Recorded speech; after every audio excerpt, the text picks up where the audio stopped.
ലോഗലൈൻ എന്ന് പറയുന്നത് ഒരു മകളുടെ ജീവിതം അപകടത്തിലാകുമ്പോൾ ഒരു അമ്മ തന്റെ ബന്ധനങ്ങൾ തകർക്കുകയും അതിജീവനത്തിന് പോരാടുകയും വേണം.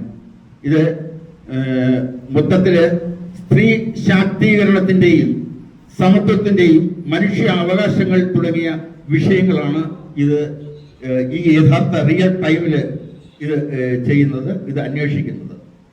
ഇനി കഥയുടെ ഒരു സാരം എന്ന് പറഞ്ഞാൽ, നമ്മൾ ഈ സിനിമ തുടങ്ങുമ്പോൾ ഇതിനകത്തെ പ്രധാന കഥാപാത്രമായ ജലീൽ അയാളെ പിന്തുടർന്നാണ്, അയാളുടെ കോപ്രായങ്ങളിലൂടെയാണ് കഥ വരുന്നത്. ആ കോപ്രായങ്ങൾക്ക് തൊട്ടു പിന്നാലെ സംഘർഷം ഉടലെടുക്കുകയാണ്. ഓരോ ഫ്രെയിമിലും ഇത് സംഘർഷം, തുടക്കം തൊട്ട് ഫ്രം ദ ഇനിഷ്യൽ ബിഗിനിങ് അവിടം തൊട്ട് അവസാനം വരെ കോൺഫ്ലിക്റ്റിൽ പോവുകയാണ്. ഇങ്ങനെയും ഒരു ചിത്രം വന്നിട്ടില്ല. ഇതുപോലെ ഓരോ ഫ്രെയിമിലും സംഘർഷം നിറച്ചുകൊണ്ട് തുടക്കം മുതലുള്ള അവസാനം വരെ ആ സംഘർഷം ഉടനീളം പോകുന്നുണ്ട്. അങ്ങനെ ഒരു ദിവസം വൈകുന്നേരത്തെ മഗ്‌രിബ് മുതൽ ഈശാ പ്രാർത്ഥന വരെയുള്ള 1 മണിക്കൂറും 10 മിനിറ്റും ഇടയ്ക്ക് നടക്കുന്ന സിനിമയാണിത്.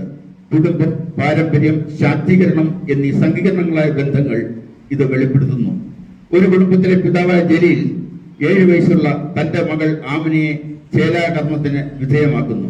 ചേലാകർമ്മം എന്ന് പറഞ്ഞാൽ സ്ത്രീ ജനന അവയവം ഛേദിക്കുക എന്ന നിഷ്ഠൂര പാരമ്പര്യത്തെ പിന്തുടരുന്നു.